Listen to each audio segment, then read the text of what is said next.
Kaya tala.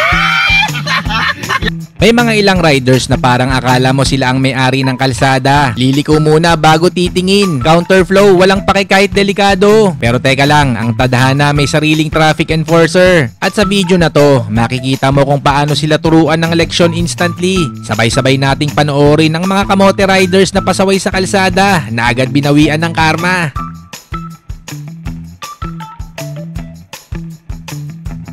Counterflow, malala itong si kuya. Kaso ang karma, mabilis talagang bumuelta. Ayan tuloy, tricycle niya, biglang umarangkada. Talo. Sorry. Itong si ante mukhang galing sa palengke. Nakalimutan niyang kuning sili. Babalikan lang daw niya kasi. Pasalamat ka walang buhaya sa tabi. Counterflow ka na, nag-U-turn ka pa ng walang pasabi. Kaya wag kang nagpapahiram ng motor kung kani-kanino, lalo na dyan sa kaibigan mong abusado. Baka matulad ka dito, yung may-ari tuloy na pagastos ng todo. Aniyak mo? Itanga ka eh. Grabe talaga magmaneho ang ibang tricycle driver. Ayan tuloy, pasahero niya, biglang napatakbo, tanggal tuloy ang hangover.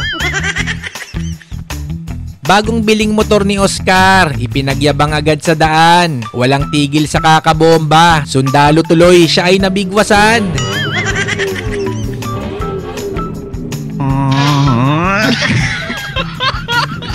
Itong si ate, bigla na lang huminto sa gitna ng kalye. Paano ba naman kasi? Tinext bigla ni kumare, manghihiram daw muna ng 20. Pangkapi daw habang naghihintay ng swerte.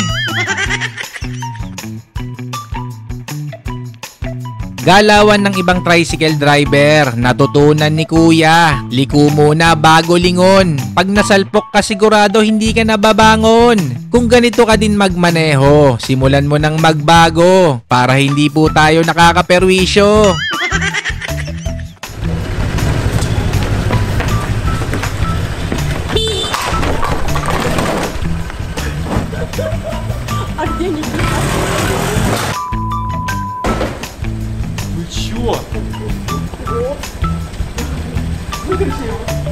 Kaya dapat lagi tayong nakafocus sa daan. Hindi dapat naglalayag ang isipan. Kasi isang maling liko, buhay ang kapalit niyan. Itong si Oscar, wala nang suot na helmet, bigla pang nag-counterflow. Ayun sumalpok, hindi na nga nag-sorry, bigla pang tumakbo.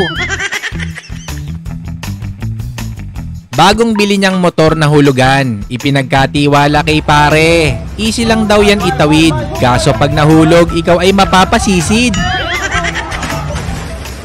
Nag-rides ang dalawang magtropa, sasakyan ay nakasalubong, biglang liko sablay ang kalkula. Nakaiwas naman, kaso ayun sa palaisdaan sila bumalandra.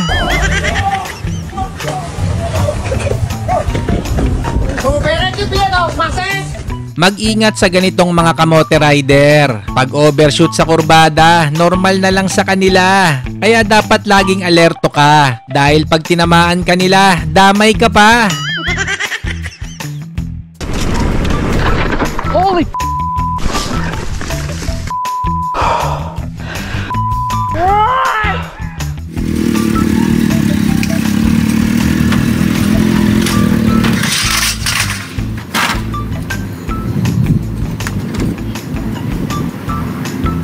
Ewan ko ba kung bakit ang hilig nilang pumasok sa masisikip. Kung sa maluwag ka sana sumingit, edi sana walang masakit.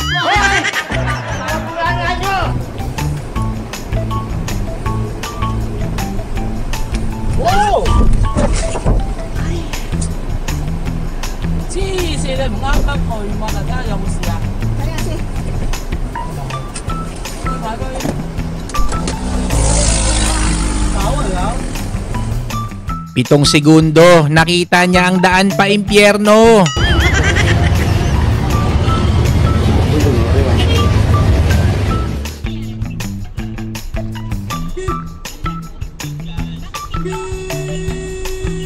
Siya na nga yung nasa mali, siya pa yung may ganang magalit.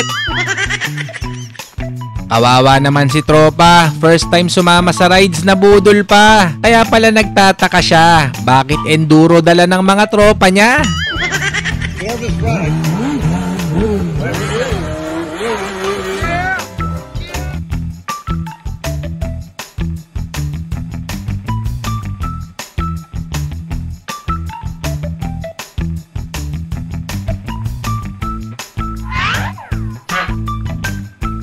Isang munting paalala pag motor mo ay biglang natumba. Siguraduhin mo agad na patay ang makina bago mo itayo repa kung ayaw mong magaya sa sinapit niya.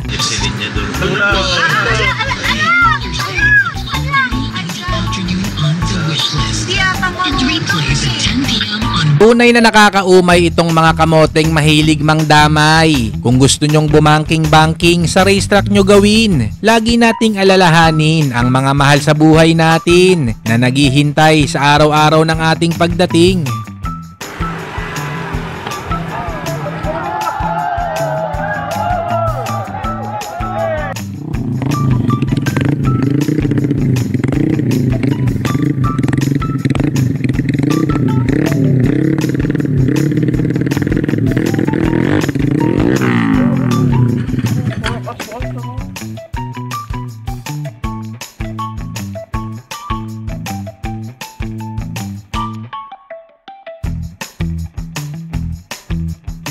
Dito pala nagsimula ang salitang backride. Baka na mahilig mag-rides.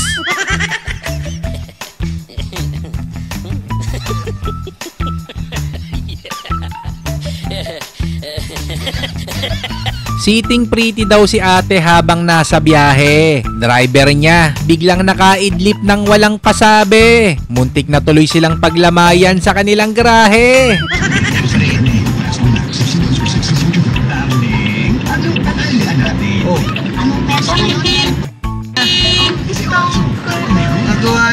Pagmamalasin ka nga naman, yung nakahinto ka lang sa daan, bigla ka na lang makakarinig ng kalabog sa gilid ng iyong sasakyan.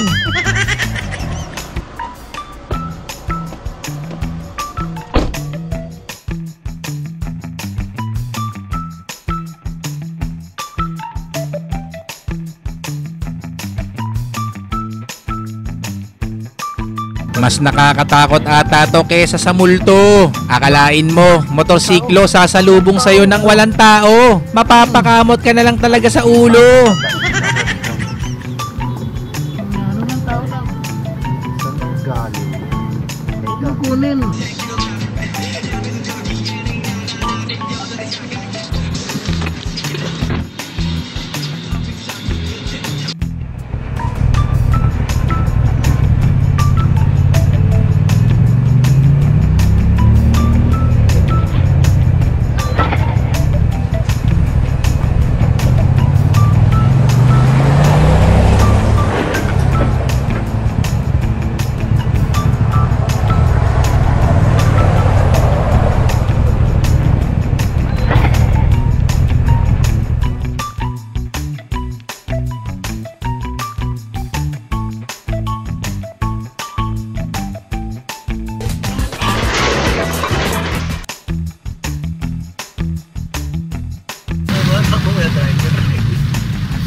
Only in the Philippines. Habang bumabiyahe sa gitna ng malakas na ulan, may nadaan ng tricycle na kakaiba ang datingan. Pero teka, asa ng driver? Wala sa manibela, parang may kababalaghan. Mga tao tuloy na nakakakita, medyo kinikilabutan. At nang kanilang malaman, nasa loob pala ang driver, chill na chill dahil ayaw maulanan. Nakakatuwa man pero dapat wag natin itong tularan para aksidente sa daan ay maiwasan.